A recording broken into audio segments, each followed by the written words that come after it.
Today we're reading from David Blight's book, Frederick Douglass, Prophet of Freedom. This is from the introduction.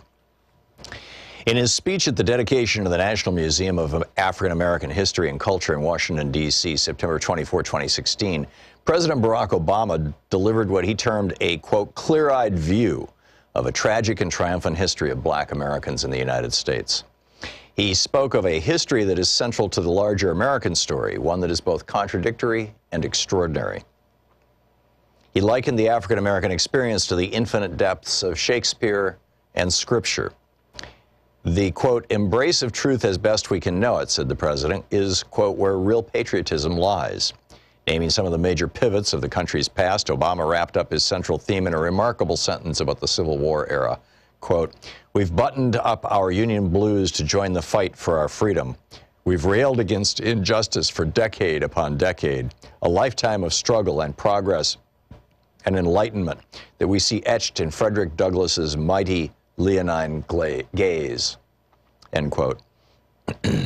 How Americans react to Douglass's gaze, indeed how we gaze back at his visage, and more important, how we read him, appropriate him, or engage his legacies, informs how we use our past to determine who we are.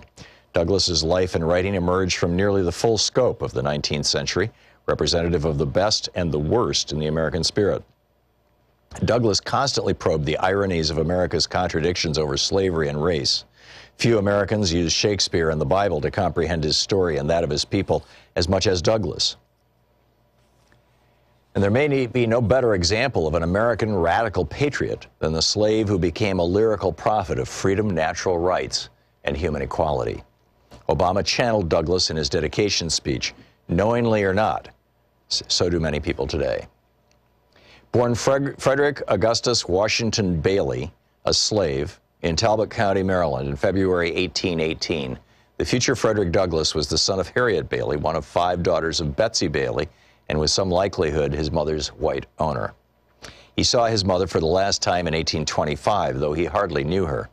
She died the following year. Douglass lived 20 years as a slave and nearly 9 years as a fugitive slave subject to recapture. From the 1840s to his death in 1895, he attained international fame as an abolitionist, editor, orator of almost unparalleled signature, and the author of 3 autobiographies that are classics of the genre. As a public man, he began his abolitionist career 2 decades before America would divide and fight a civil war over slavery that he openly welcomed. Douglass was born in a backwater of the slave society of the South, just as steamboats appeared in bays and on American rivers, and before the telegraph, the railroad, and the rotary press changed human mobility and consciousness. He died after the emergence of electric lights, the telephone, and the invention of the phonograph. The renewed orator and traveler loved and used most of these elements of modernity and technology. Douglass was the most photographed American of the 19th century, explained in this book, and especially by the intrepid research of 3 other scholars I write upon. Although it can never really be measured, he may also have been, along with Mark Twain, the most widely traveled American public figure of his century.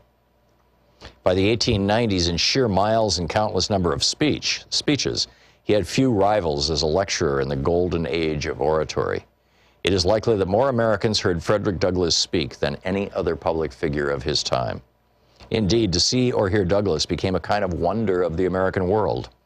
He struggled as well with the pleasures and perils of fame as much as anyone else in his century, with the possible exceptions of General Ulysses S. Grant or P.T. Barnum. Douglass's dilemma with fame was a matter of decades, not merely of moments, and fraught with racism. The orator and writer lived to see and interpret black emancipation, to work actively for women's rights long before they were achieved, to realize the civil rights triumphs and tragedies of Reconstruction, and to witness and contribute to America's economic and international expansion in the Gilded Age.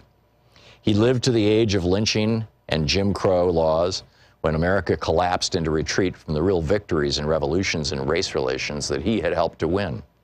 He played a pivotal role in America's second founding out of the apocalypse of the Civil War, and he very much wished to see himself as a founder and defender of the Second American Republic. In one lifetime of anti-slavery, literary, and political activism, Douglass was many things, And this set of apparent paradoxes makes his story so attractive to biographers, as well as to so many constituencies today. He was a radical thinker and a proponent of classic 19th century political liberalism. At different times, he hated and loved his country. He was a ferocious critic of the United States and all its hypocrisies, but also, after emancipation, became a government bureaucrat, a diplomat, and a voice for territorial expansion.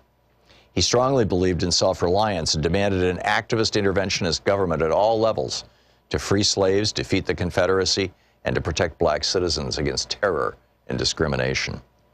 Douglass was a serious constitutional thinker, and few Americans have ever analyzed race with more poignancy and nuance than this mostly self-taught genius with words. He was a radical editor, writer, and activist. The book Frederick Douglass by David Blight.